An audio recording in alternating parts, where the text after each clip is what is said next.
नमस्कार। आप सब जानते ही हैं कि नए उपराष्ट्रपति के चुनाव की प्रक्रिया शुरू हो गई है। 21 जुलाई को जगदीप धनखड़ ने इस्तीफा दिया और 21 अगस्त तक नामांकन हो जाएगा नए उपराष्ट्रपति पद के प्रत्याशियों का। अभी तक यह स्पष्ट नहीं है कि इंडिया अलायंस यानी कि जो विपक्षी दल हैं उनकी तरफ से कोई प्रत्याशी मैदान में आएगा या नहीं। मुझे लग नहीं रहा कि कोई आएगा या नहीं, जबकि बीजेपी में और एनडीए में नए नाम की तलाश शुरू हो चुकी है। और चुनाव की जो तिथि है, अगर दोनों प्रत्याशी मैदान में आते हैं, अगर विपक्ष भी अपने प्रत्याशी को मैदान में लाता है तो फिर इसके लिए मतदान होगा और मतदान 9 सितंबर को होगा। यानी कि एक पीरियड रखा गया है कि 21 अगस्त नामांकन के बाद 9 सितंबर तक बीच में प्रत्याशी अपना प्रचार कर सकते हैं, संपर्क करते हैं सांसदों से। इसमें तो आपको पता ही है कि लोकसभा और राज्यसभा के सांसदों को ही इसमें मतदान करना होता है, तो इसलिए एक पीरियड रखा गया। लेकिन जो मुझे अभी तक संकेत मिल रहे हैं उसके हिसाब से मुझे लग रहा है कि इसी महीने 22 अगस्त को शायद मतदान पत्रों की जांच और नामांकन का जो काम होता है वो सारा कुछ होगा। 22-23 अगस्त को ये सारी की सारी चीजें स्पष्ट हो जाएंगी और ये भी पता लग जाएगा कि देश के नए उपराष्ट्रपति कौन होंगे। देखिए, इसमें कुछ सवालों के जवाब आज हम इसमें तलाशने की कोशिश करेंगे। इसकी प्रक्रिया के बारे में जानेंगे, किसका संख्या बल कितना है इसके बारे में जानेंगे, और जो संभावित नाम चल रहे हैं उनके बारे में आपको बताऊंगा, और उन नामों में से कौन सा मुझे ज्यादा सॉलिड और ज्यादा विश्वसनीय लग रहा है उसके बारे में मैं भी आपको जानकारी दूंगा। देखिए, संविधान का जो अनुच्छेद 66 है, आर्टिकल 66 है, उसके अनुरूप चुनाव तो होना है। और जैसे ही उपराष्ट्रपति कोई हटता है तो उसके 4-6 महीने के भीतर यह चुनाव निश्चित रूप से हो जाना है। हालांकि इसके लिए कोई अवधि नहीं मेंशन की गई है, लेकिन जैसे ही उपराष्ट्रपति का पद खाली हो उसे तुरंत भरा जाना चाहिए, ये एक अंडरस्टैंडिंग है। और जिस तरीके की जो परिस्थितियां जगदीप धनखड़ साहब के लिए बनी, ऐसी इस देश में कभी नहीं बनी। इससे पहले 2 उपराष्ट्रपति ऐसे हुए हैं जिन्होंने अपने इस्तीफे दिए। 1969 में वीवी गिरी उन्होंने दिया था और 1987 में आर वेंकटरमन उन्होंने दिया था। और दोनों ने क्यों दिया था? क्योंकि दोनों को राष्ट्रपति बनाया जा रहा था, राष्ट्रपति पद का जो चुनाव है वो लड़ने जा रहे थे, तो इसलिए उपराष्ट्रपति के पद से उन्हें इस्तीफा देना पड़ा। लेकिन जगदीप धनखड़ साहब की जो परिस्थिति है वो अपरिहार्य है। मतलब इस तरह की स्थिति इस देश में कभी नहीं हुई कि सरकार को यह कहना पड़े उपराष्ट्रपति से कि आप अपना इस्तीफा दे दीजिए, और जगदीप धनखड़ ने इस्तीफा दिया। कोई कारण अभी किसी के पास नहीं है, सिर्फ यही एक कारण दिया उन्होंने कि मेरे स्वास्थ्य सही नहीं है मेरा, और स्वास्थ्य कारणों के कारण मुझे ये इस्तीफा देना पड़ा है। हालांकि वो ठीक ठाक हैं, मार्च के महीने में उन्हें थोड़ी सी सर्जरी वगैरह उनकी कुछ हुई थी, हार्ट वगैरह की कुछ, लेकिन उसके बाद से वो बिल्कुल सही हैं, फिट एंड फाइन हैं। और संसद की कार्रवाई में बिल्कुल फ्रेश नजर आए थे जब पहले दिन की कार्रवाई हुई। और उसी दिन 21 जुलाई को, जिस दिन ये वर्तमान सेशन शुरू हुआ मानसून का, उसी दिन शाम को उन्होंने इस्तीफा दे दिया। तो इसमें जो इनके प्रक्रिया होती है चुनाव की, पहले उस पर जानने की कोशिश करेंगे। 21 जुलाई को इस्तीफा दिया, 21 अगस्त तक नामांकन हो जाएगा, और अगर आवश्यकता हुई तो 9 सितंबर को मतदान होगा। संसद भवन में ही मतदान के लिए एक स्थान निर्धारित किया जाता है, वहां पर इनका मतदान होगा अगर आवश्यक हुआ तो। इसमें वोट कौन करेंगे? लोकसभा के सभी सांसद, 543 लोकसभा सीट्स, सारे के सारे इसमें वोटिंग करेंगे। एक सीट खाली है, ये लोगों को अभी तक लोग भूल गए हैं कि एक सीट खाली है, और वो सीट कौन सी है? बड़ी इंपॉर्टेंट सीट है। पश्चिम बंगाल की बशीरहाट लोकसभा सीट अभी तक खाली है। वहां के जो टीएमसी के सांसद थे हाजी नूरुल इस्लाम, उनका पिछले साल सितंबर में, लगभग 1 साल होने वाला है उस सीट को खाली हुए, पिछले साल सितंबर में उनका निधन हो गया था, बीमार चल रहे थे। और मैं आपको बता दूं कि ये लोकसभा सीट वही है जिसमें संदेश खली की घटनाएं हुई थी, वो वाला इलाका है, वो सीट खाली पड़ी है। ममता बनर्जी ने तो कई बार आरोप भी लगाए हैं कि इसका उपचुनाव क्यों नहीं कराया जा रहा है, ये सब चीजें बात की हैं। संख्या बल की अगर मैं बात करूं तो दोनों सदनों के जो सांसदों की प्रभावी संख्या है वो 782 है। देखिए, मैंने आपको बताया कि लोकसभा में एक सीट खाली है, यानी कि 542 है। राज्यसभा में इस समय सांसदों की संख्या है 233, 5 सीटें इसमें खाली पड़ी हुई हैं, और 12 मनोनीत सांसद होते हैं तो ये इसका स्ट्रक्चर है।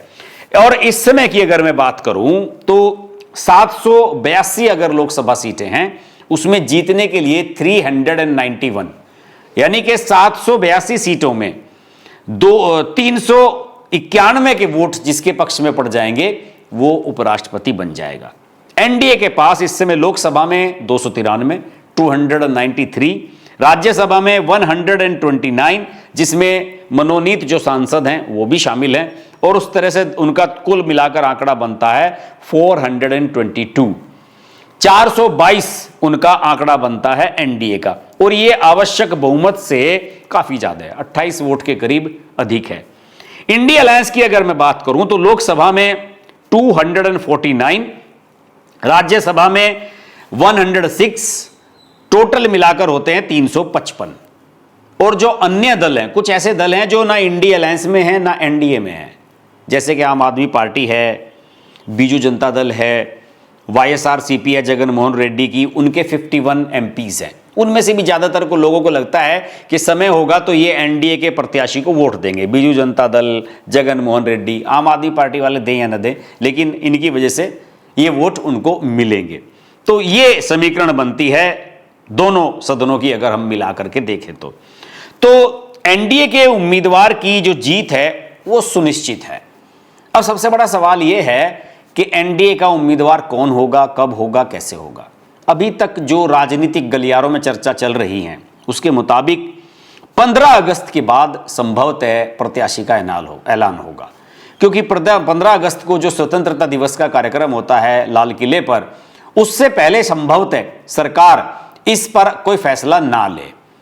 फिर उसके बाद क्या होता है कि राजनीति शुरू हो जाती है, विपक्ष के बीच में तनाव, ये फलाना बायकाट के साहब संसद उसके लाल किले के कार्यक्रम में ये नहीं आया, फलाना नहीं आया, ठिकाना नहीं आया, ये खबरें। तो मुझे लगता है कि सरकार इससे निवृत्त होने के बाद, इस कार्यक्रम से निपटने के बाद अपने प्रत्याशी का ऐलान करेगी।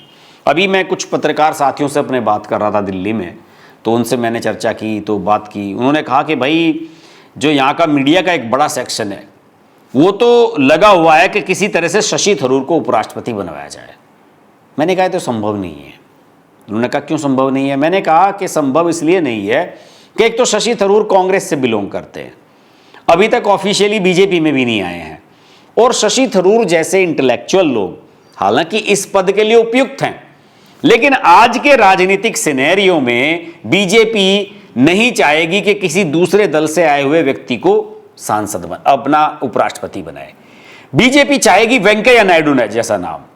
वेंकैया नायडू हार्डकोर बीजेपी के नेता थे, जमीन से उठ करके आए थे, बीजेपी के अध्यक्ष भी रहे, कई बड़े बड़े पदों पर रहे भारतीय जनता पार्टी में, और मंत्री भी रहे केंद्र में।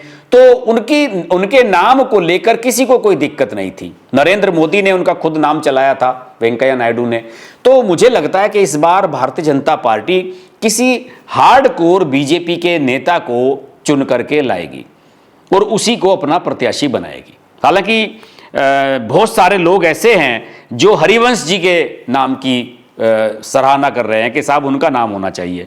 आप सब जानते हैं कि हरिवंश नारायण सिंह पत्रकार रहे हैं, संपादक रहे हैं, प्रभात खबर अखबार है पूर्वांचल का, बिहार में, झारखंड में, और संभवतः शायद पश्चिम बंगाल में भी ये आता है, उसके संपादक भी रहे हैं। और ये जेडीयू से राज्यसभा के सांसद बने थे नीतीश कुमार के सहयोग से। तो मुझे ऐसा लगता है कि ये नाम अच्छा हो सकता है।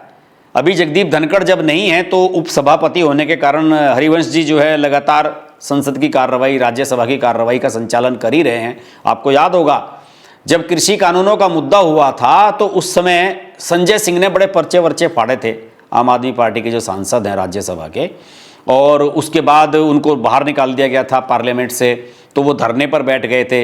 हरिवंश जी जो है अगले दिन उनके लिए चाय लेकर के गए थे, और प्रधानमंत्री नरेंद्र मोदी ने हरिवंश जी की बड़ी सराहना की थी।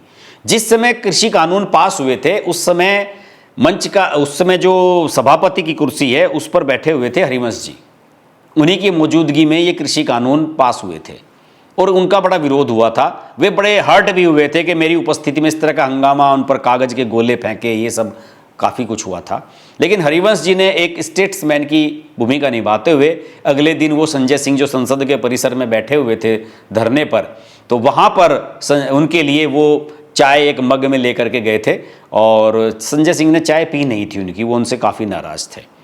लेकिन हरिवंश जी के उस जेस्चर की प्रधानमंत्री ने सोशल मीडिया पर तारीफ की थी और मुझे लगता है कि हरिवंश जी एक बेहतर नाम हो सकता है अगर बीजेपी किसी ऐसे नाम को लेकर के आती है कि जो उनकी पार्टी का ना हो और उसे भी ले लिया जाए। वैसे बीजेपी में से भी एक लंबी चौड़ी लिस्ट मेरे सामने आई है जो उपराष्ट्रपति हो सकते हैं। ओम माथुर हैं, सीनियर लीडर हैं और आप सब जानते हैं कि संघ से बड़े करीबी हैं, कई राज्यों के प्रभारी रहे हैं और उनका प्रभाव संगठन में और पार्टी में, सरकार में, सभी जगह से स्ट्रांग है बड़ा और सब उनके नाम पर कोई आपत्ति भी नहीं करेगा, वो नाम भी हो सकता है। इसके अलावा अभी एक दिलचस्प नाम मेरे सामने आया केंद्रीय मंत्री हरदीप सिंह पुरी का। पूर्व डिप्लोमेट हैं, आप सब जानते ही हैं, उनकी पत्नी भी डिप्लोमेट रही हैं, केंद्रीय पेट्रोलियम मंत्री हैं, तेज तर्रार हैं, बहुत अच्छा बोलना जानते हैं, बढ़िया हैं। और सबसे मेन चीज़ है कि आजकल बीजेपी अल्पसंख्यकों को बढ़ावा दे रही है, उन अल्पसंख्यकों को जो मुस्लिम नहीं है, जैसे बुद्धिस्ट हैं, जैन हैं या फिर पारसी हैं या फिर सिख हैं। तो एक सिख चेहरा है, हो सकता है कि इनको आगे बढ़ाया जाए क्योंकि आने वाले समय में बीजेपी के सामने पंजाब का भी एक बड़ा लक्ष्य है, वहाँ पर बीजेपी अब तक कोई सफलता हासिल नहीं कर पाई है। तो ये नाम भी दिलचस्प लगा मुझे, हालांकि किसी ने जब बताया मुझे तो मुझे इस पर यकीन नहीं हुआ, लेकिन जब मैंने उस पर सोचा और ये देखा कि क्या इसका नतीजा हो सकता है, इसका क्या निष्कर्ष निकल सकता है, तो मुझे लगा कि ये एक अच्छा नाम हो सकता है। दक्षिण भारत से भी एक नाम चला है एल गणेशन का, लेकिन मुझे लगता नहीं उन्हें बनाया जाएगा। एक रामनाथ ठाकुर का चला है जो जेडीयू से आते हैं, आपको पता ही है, कर्पूरी ठाकुर के बेटे, जो बिहार के बहुत बड़े नेता रहे हैं और नीतीश कुमार के कोटे से ये ले आए थे। और इनकी अभी हाल ही में बीजेपी के जो अध्यक्ष हैं जेपी नड्डा, उनके साथ उनकी मीटिंग हुई थी और उस समय अटकलें चली बड़ी कि रामनाथ ठाकुर को उपराष्ट्रपति बनाया जा सकता है, हालांकि मुझे नहीं लगता कि बनाया जाएगा। और बाद में बीजेपी ने इसका खंडन भी किया कि जो बिहार में एसआईआर का जो मुद्दा चल रहा है, वोटर लिस्ट के गहन पुनरीक्षण का, कि ये उसके सिलसिले में उनसे मिलने के लिए आए थे। राजनाथ सिंह का नाम ले रहे हैं कई लोग, केंद्रीय रक्षा मंत्री का, बहुत सीनियर मोस्ट लीडर हैं बीजेपी के, बहुत अच्छे वक्ता हैं और मुझे लगता है कि बहुत बढ़िया नाम है उपराष्ट्रपति पद के लिए। कोई किसी को कोई दिक्कत भी नहीं होगी और प्रभावशाली हैं, जब बोलते हैं बढ़िया बोलते हैं। लेकिन बस समस्या यही होगी कि क्या नरेंद्र मोदी ऐसी स्थिति में, जब भारत और पाकिस्तान के बीच में इतना ज़्यादा तनाव है, अभी अभी लड़ाई होकर के निपटी है और लगातार संभावनाएं बनी हुई हैं भारत और पाकिस्तान के बीच के, दोनों के बीच में फिर से कभी भी लड़ाई हो सकती है, तो रक्षा मंत्री को डिस्टर्ब करना चाहेंगे नरेंद्र मोदी, ये थोड़ा सा मुझे व्यवहारिक नहीं लग रहा है, क्योंकि वो लगभग 6 साढ़े 6 साल से रक्षा मंत्री हैं। पिछले पूरे कार्यकाल में थे और अब 1 साल से अधिक हो गया है, अब भी रक्षा मंत्री हैं। तो क्या होता है कि एक व्यक्ति एक चैनल में आ जाता है, एक सिस्टम में ढल जाता है, अगर उसे आप हटाएंगे तो नए व्यक्ति को आने में, सारी चीज़ों को समझने में समय लगेगा और इसमें दिक्कत का सामना उन्हें करना पड़ सकता है। वैसे तो नाम जेपी नड्डा का भी चल रहा है, राज्यसभा में सदन के नेता हैं और राज्यसभा सांसद हैं, बीजेपी के अध्यक्ष भी हैं और इनका कार्यकाल आप जानते हैं कि मार्च 2025 में समाप्त हो गया है। नरेंद्र मोदी और अमित शाह से इनकी निकटता है और अगर आरएसएस और बीजेपी दोनों के बीच में ट्यूनिंग सही हो तो सकता है कि इनको भी उपराष्ट्रपति बनाया जाए। एक बड़ा दिलचस्प नाम और आया, उनका नाम बीजेपी के नेक्स्ट अध्यक्ष के रूप में भी चल रहा है, मनोहर लाल खट्टर का। हरियाणा के पूर्व मुख्यमंत्री हैं, इसमें केंद्रीय शहरी विकास मंत्री हैं और नरेंद्र मोदी के बहुत विश्वसनीय हैं, संघ की पृष्ठभूमि से आते हैं, उनका भी नाम जोर शोर से चल रहा है। लेकिन दोस्तों, इन सब नामों में जो सबसे दिलचस्प नाम मुझे लगे हैं दो मेरे हिसाब से, तो या तो हरिवंश जी मुझे एकदम सही नाम नज़र आता है और राजनाथ सिंह भी मेरे हिसाब से एक बढ़िया नाम हो सकता है। शशि थरूर के नाम को मैं ज़्यादा इसलिए वैल्यू नहीं कर रहा हूँ कि बीजेपी नहीं चाहेगी कि किसी ऐसे व्यक्ति को ला करके उपराष्ट्रपति बना दिया जाए जो अभी तक आपकी विचारधारा से मेल ही नहीं खाता था। तो ये कुछ नाम इस समय चल रहे हैं, लेकिन फिर भी मैं अपनी अगर बात करूं तो मेरे हिसाब से हरिवंश जी का नाम बढ़िया हो सकता है और उसे आगे बढ़ाया जा सकता है। आगे तो देखिए क्या होता है, इस पर हमारी नज़र लगातार बनी रहेगी और अगर आपको ये वीडियो हमारा अच्छा लगे तो इसको लाइक अवश्य करें, शेयर अवश्य करें। चैनल को अभी तक सब्सक्राइब नहीं किया है तो सब्सक्राइब कर लें, नोटिफिकेशन का बेल आइकन भी प्रेस करें और जुड़े रहिए हमारे साथ। नमस्कार। अगर आपको हमारी वीडियो पसंद आई तो वीडियो को लाइक करें, चैनल को सब्सक्राइब करें और नोटिफिकेशंस के लिए बेल आइकन को प्रेस करें।